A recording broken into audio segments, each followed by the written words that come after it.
Cryptotrader is proudly brought to you by eToro.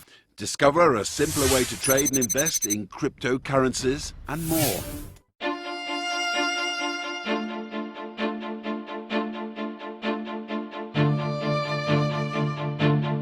Ren, if there's an iconic image of the international monetary system, it's right here.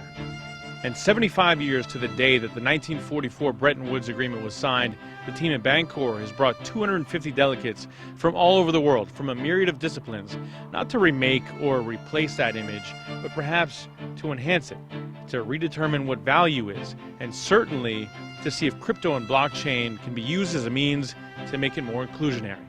Here's a look at Bretton Woods 75. Think back 75 years ago. This idyllic setting, entrenched among the granite-laden White Mountains, designed this monetary system as we know it. And on its 75th anniversary, Bancor, the cryptocurrency conversion protocol, hosted attendees in the exact same place. Voices you'd expect to hear from and be surprised by. Former Treasury Secretaries, I want to say some cautionary things. Fed members, Of course, we had the global financial crisis. World Bank and IMF officials, How do we build economies that are more equitable? economists, There is financial warfare. NGOers, Whatever we have now isn't really working. activists, This memory has been carried on for generation after generation after generation. Things like the World Bank, IMF, NGOs have done a lot of good. There are other people who would disagree. There were writers, Join me in looking at our society and our economy as they can be. And we need that now more than ever. even former military leaders.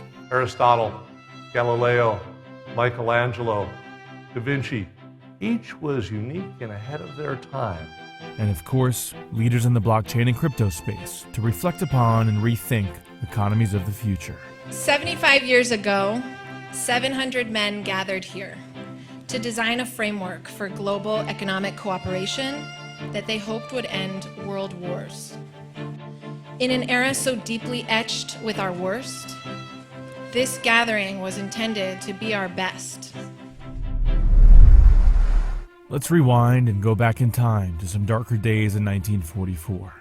A year before World War II ended, those delegates established the post-war monetary system right here, formalizing the gold standard, the US dollar as the global reserve currency, and founding the World Bank, IMF, and WTO. At Bretton Woods, New Hampshire, delegates from 44 allied and associate countries arrived for the opening of the United Nations Monetary and Financial Conference. So let's roll back for a moment, okay? So why did Bretton Woods even happen? FDR actually had absolutely no interest in international monetary coordination, but this one man, Harry Dexter White, believed that the political strife that was developing in the world fundamentally had economic cause. In particular, the so-called currency and trade wars of the early 1930s. This was leading the path to war, and so we needed a new set of institutions and mechanisms to promote international cooperation and prevent its breakdown. One of the fundamental assumptions, it seems like, of Bretton Woods 1944 was that trade between nations was the path to ensure the end of world wars. Nations that are trading with each other or even economically reliant on each other would have much less conflict between them. That's the key. Economic cooperation and interdependence create peace. And that's the historical backdrop to realize the significance of this place. Just part of the reason why the team at Bancor spent the last year organizing and curating this very unique, forward-thinking, yet historically observant conference on the 75th anniversary. So we're in the gold room here at Bretton Woods, and it's where the Bretton Woods Agreement was signed. Brock, how's it feel to be here? Well, honored, privileged, historic. And to be able to have a conversation about the future of the monetary system 75 years later in this same space and to sit at this table, how lucky are we? What is the historical significance of Bretton Woods? Well, Bretton Woods laid the foundations for a stable monetary system which worked globally. And through this, we had a good coordination of exchange rates. I think Bretton Woods was basic foundation for stable, good relationships between the major economic nations over the last 75 years. So it's a commemoration of the anniversary of the original Bretton Woods in 1944, but it is an attempt in some way to create the atmosphere of thinking about the future of the international monetary system, what it might look like in the not distant future or in further down the road with a much more diverse group. And when I say diverse, I put the emphasis on cognitive diversity. There's certainly cultural and generational diversity, but I value cognitive diversity, people thinking about things different ways. To be here at Bretton Woods is really an amazing experience, to really feel the history that comes alive in this space and in this building. The 75-year anniversary marks a lot of really special things, and gender equality has been a very big topic as well. There are at least 50% women here. But here we are 75 years later, sitting in the same room that agreement was made, with a gathering of people that have, I think, some different intentions. Anniversaries are very significant.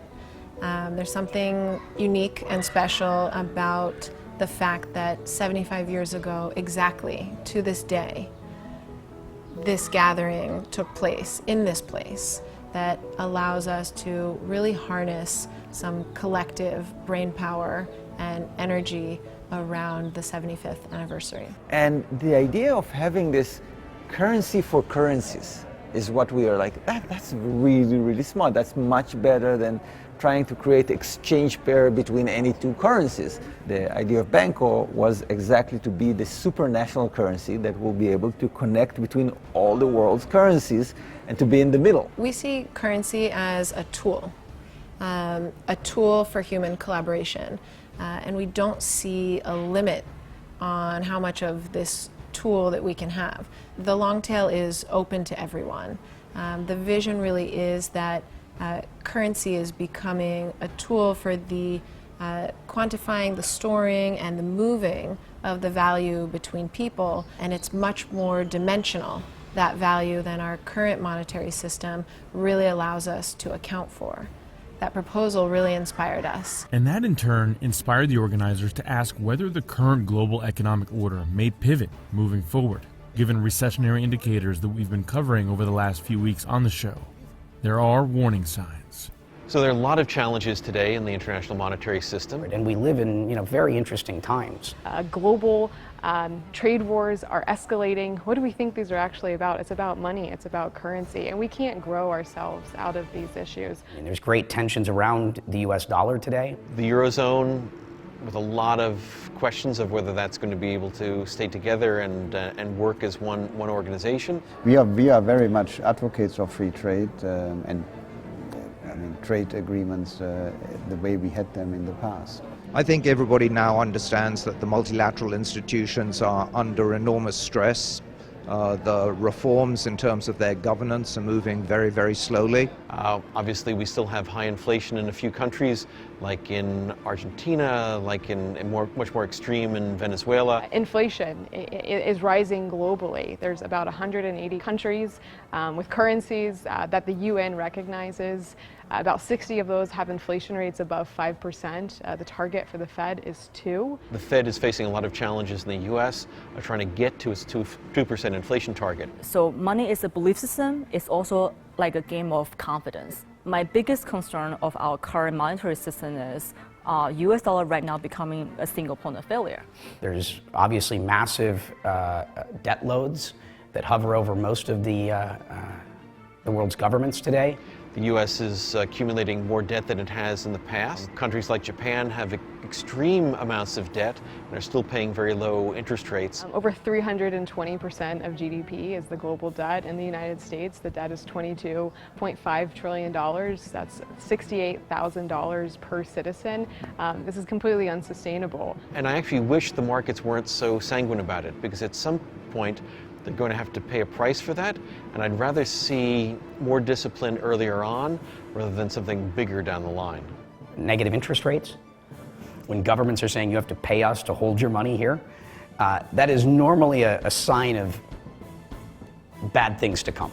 And if we get into a situation in which negative interest rates become semi-permanent, central banks are going to have to find ways of stopping people shifting into paper currency, and the best way to do that is to abolish the paper entirely and move to a digital currency in which interest rates could be sustainably and more deeply negative for extended periods of time. It's just like with an iceberg. It's not what's above the water that sinks you. It's what's below the water. It's what you can't see that's really dangerous. The problems and the issues that we have seem to be growing in both scale and urgency. There's a famous line from The Sun Also Rises by Ernest Hemingway, and the American's surprised to learn that his friend went bankrupt. And he said, well, Mike, how'd that happen? And his reply was, gradually and then suddenly. Meaning things that appear to be sudden actually had a build-up, and you can see the build-up, and then boom, just like that, it happens at the end. So we're still in the gradually stage, but we've gone somewhat down the road, and we're not prepared for the suddenly part. So the question is now progress. How do we measure, and how should we measure value? Dr. Larry Summers, former Treasury Secretary under President Clinton, argued the world has seen the most positive progress over the last 75 years than at any time in history. I think one has to say that the world has done vastly better over the last 75 years than anyone could reasonably have expected in 1944. Standards of living in rich countries have increased more rapidly over 75 years. The incidence of violent conflict has been remarkably low. And if you look at the increases in life expectancy, if you look at the changes in literacy, the changes in the role of women, it has been a spectacular 75 years. When progress is measured strictly by economic growth, yes, but according to the writer Douglas Rushkoff, the model of never-ending growth is unsustainable. Well, there's some great stuff in what Larry Summers said. We're in a society that, yeah, there's a lot of metrics you could point to and say, well, look at this growth and look at this, how many people are being fed, or look at that. Say, yeah, but at the cost of the planet on which we live, the equality of our people. So we just did it too long. It's okay to grow economies until they reach what John Stuart Mill called a carrying capacity. You reach and then you form a steady state economy. But you can't grow infinitely. Being solely dependent on a system that requires eternal growth is not sustainable long term. And I'm a capitalist, but I call myself a compassionate capitalist because I think we need to embrace the fact that there will be ebbs and flows. Certainly having economic cooperation between nations, having currencies be compatible with each other, exchangeable for each other, having international trade has brought prosperity to many people and many places, and also with it great inequality and environmental outcomes that perhaps were unanticipated and certainly now can and should be addressed. In Brazil, that's one of the ways that's really clear is the Amazon. We're really stuck in this low extractive value economy, and so we want to add all of the variables that today are excluded from the equation of how you value land and how you value an ecosystem, and we want to put those in the equation so that then they become monetary value and that they can actually be circulated and create a bioeconomy. And so the models that are based on growth are especially misleading because they don't distinguish between healthy and unhealthy growth. Addressing that discrepancy and trying to recalibrate both the measurement and value of different types of economic input for growth was Rian Eisler, renowned author and economist. This conference is dedicated to new thinking, and oh my gosh, is that urgently needed. We must change how we measure economic health.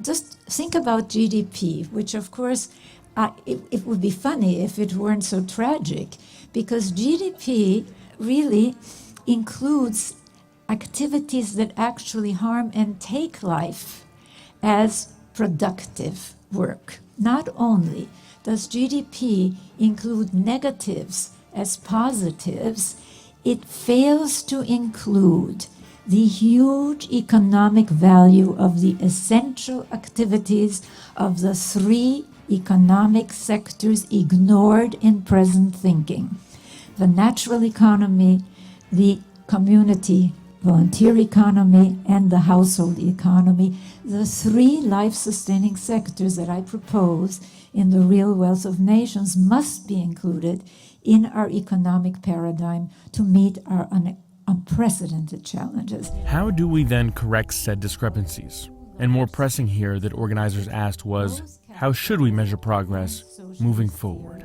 One of the themes that has been really clear here throughout this week is at what cost is our progress, and at what rate is everyone around the world globally benefiting from access to that progress. You know, we are living in very, very interesting times where old systems probably will not survive as they exist today. And how do we evolve? How do we make progress forward to create optimal outcomes for humanity and the planet? What is value and what is valuable? We usually think of money as the stand-in for how valuable something is. The higher the price, the more its value. The more scarce it is, the higher its price. I mean, the things that I care about are things about inclusion. How do we build economies that are more equitable? I care about sustainability, especially environmental sustainability. How do we give agency to people like women, minorities? And so the concept of financial inclusion and how we at least give everyone access to the same tools so that people have, call it fairness and equal opportunity, while combined with things like transparency and trust, I think are essential to the world that we want to create going forward. And things like Bank Corps and their protocol to deliver, call it community currencies, I think are one of the things that if you're really interested in this aspect of how we can make the world a better place and how we can democratize the global financial system in a way where every human being on the planet has equal access, definitely one of the rabbit holes I recommend going down. The future of global reserve currencies, the sound money debate. There are other currencies besides the US dollar, the renminbi, second largest economy of the world, and will probably become the world's largest economy in the not too distant future. But of course there's gold, which some people have argued. And then of course, there's the tradition of the dollar. First up, cryptocurrency. For the first time in history, the sitting president of the United States of America tweeted about Bitcoin. With the introduction of advanced technologies like blockchain, the next 75 years are going to be transformed even more so than the last. We can't solve problems by using the same kind of thinking we used when we created them. To steal a quote from Albert Einstein, the world needs a trustless system that cannot be manipulated by governments, bureaucrats, or corporations. So what I'm advocating for is an alternative to the system that we have today that's built on blockchain powered by crypto. Thank you very much. Really the purpose of the debate was to demonstrate that there is no clear winner, only diverse trade-offs.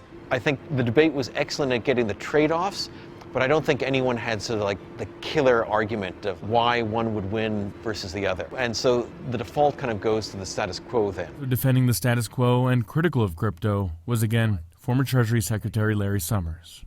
So I am with you on more efficient payments and transactions and the promotion of financial inclusion through institutions for storing money that may look very different from today's banks.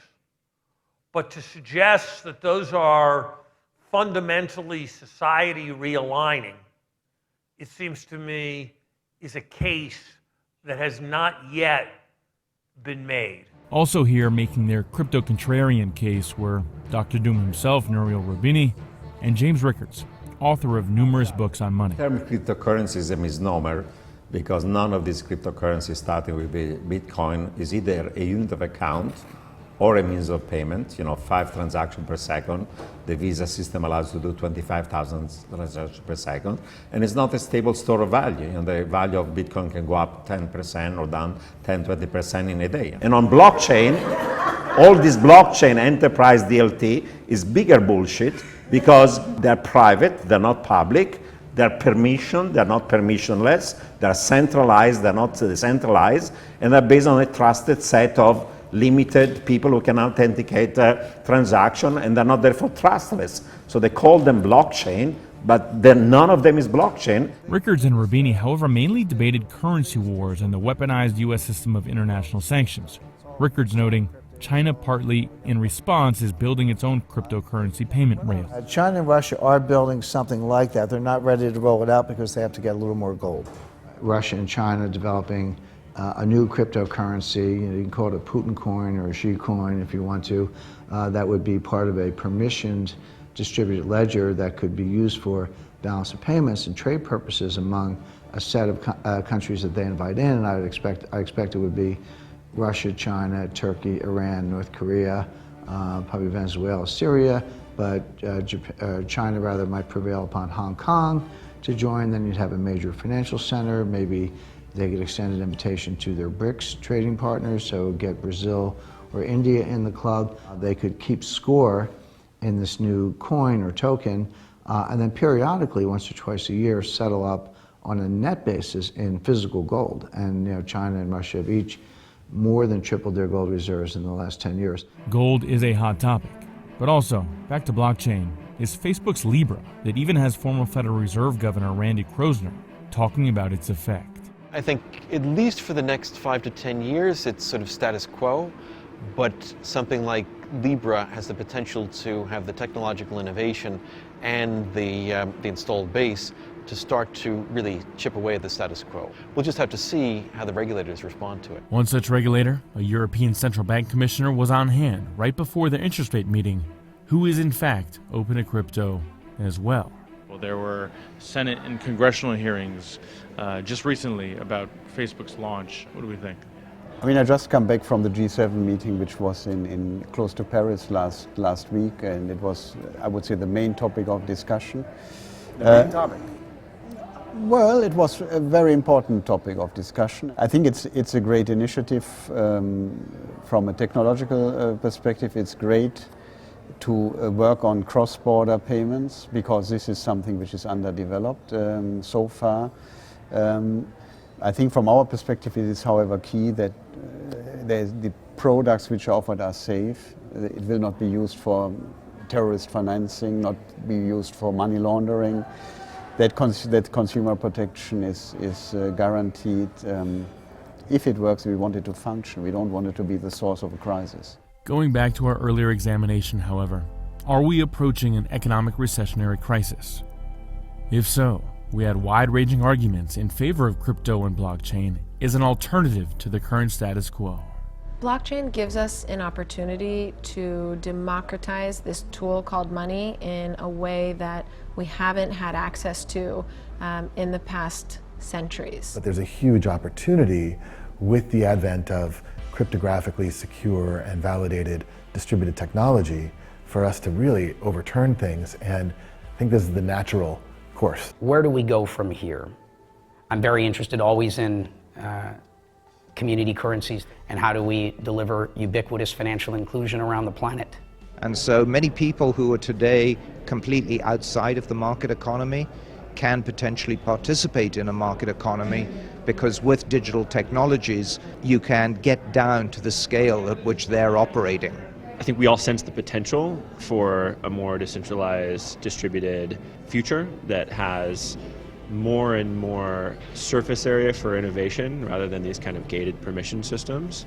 Right? Traditional currency worked by creating a few people who were allowed to monopolize a currency system. So anyone who wanted to transact had to borrow tokens from that central treasury and pay it back at interest.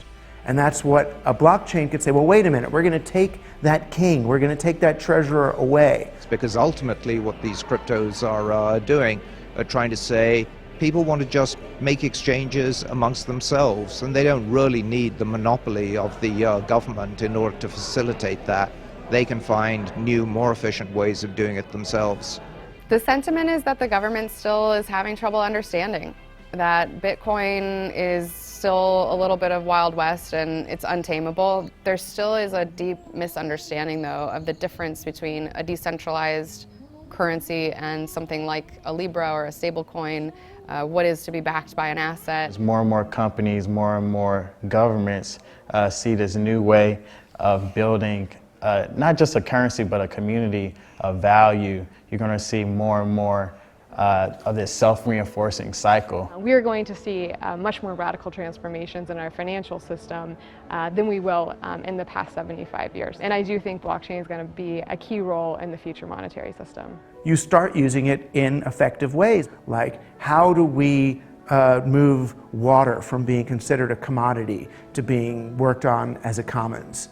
You know, that's interesting. And then blockchain is a really interesting solution for helping orchestrate and govern a commons of water or a commons of air or a commons of coal. You know, how do we economize them? We may actually wind up seeing states embrace digital currency faster than people expected. Yes, and so we are starting to see it in a meaningful way where we are improving the quality of lives of people that have been very, very disenfranchised for a long time. And that's what really matters from this perspective. It's about the moral high ground. You know, the problem that we suffer from as an industry more than anything else is people only hear about us in the context of the price. And it really takes away from the core philosophy of what we're attempting to do here. We are here because we see an opportunity to make the world a better place. These meetings are designed to promote trade in the post-war world and to create a foundation for lasting peace. Bretton Woods 75 brought together a multitude of perspectives, from Treasury secretaries to central bankers. It's a mix between economics, environmental issues, social issues, technological issues. To crypto founders. Our mission, as we saw it, was to present you with a diversity of perspectives. We heard from writers. The minute people use blockchain the way they could, which is as a way of reflecting the abundance of a society with plenty of people who have skills and want to do things, that's when it's a threat. We heard from critics. You cannot have scalability, decentralization, and security. We heard from activists. I normally say that you can never achieve anything without courage. And crypto pioneers, even by fireside. To say, how can we build a better system? How can we build a new monetary system at a time where, I mean, if you're not clued in, the system is clearly not going to last forever as it stands today. And what do we take away?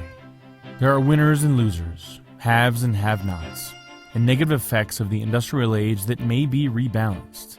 We need to get outside of that old paradigm we're stuck in. We leave Bretton Woods with that fresh perspective and new challenges facing the monetary system of the next 75 years that can reshape and reconfigure along the way.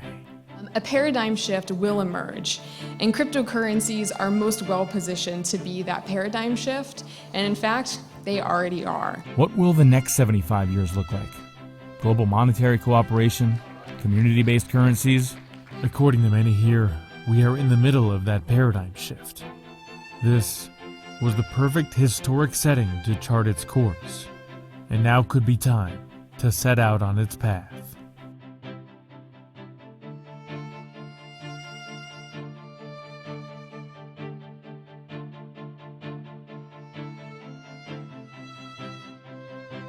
Cryptotrader is proudly brought to you by eToro. Discover a simpler way to trade and invest in cryptocurrencies and more.